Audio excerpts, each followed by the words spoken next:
Ditreskrimum Polda Sumatera Utara menggerebek tempat perjudian dan peredaran narkoba di sebuah rumah yang ada di komplek PT Kisaran, Asahan, Sumatera Utara.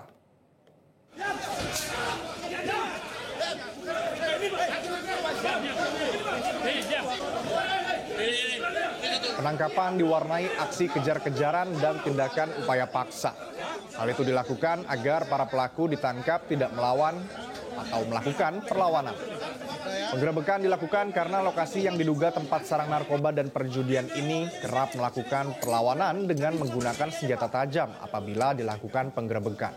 Dari penggerebekan ini sebanyak 19 pelaku ditangkap, berikut sejumlah barang bukti berupa uang tunai, mesin judi, serta kendaraan roda 2 dan 4. Penggerebekan ini merupakan hasil kerja keras dan respons cepat tim gabungan dalam menindaklanjuti laporan masyarakat.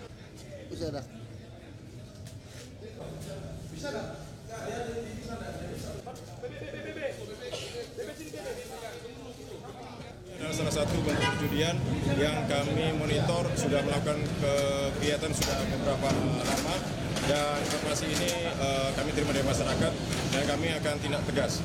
Hari ini kami melaksanakan gabungan dengan jajaran termasuk dengan wilayah, dan hari ini juga kami mendapatkan beberapa kegiatan perjudian, diantaranya ada bakarat dan juga adalah jelajahi cara baru mendapatkan informasi. Download Metro TV Extend sekarang.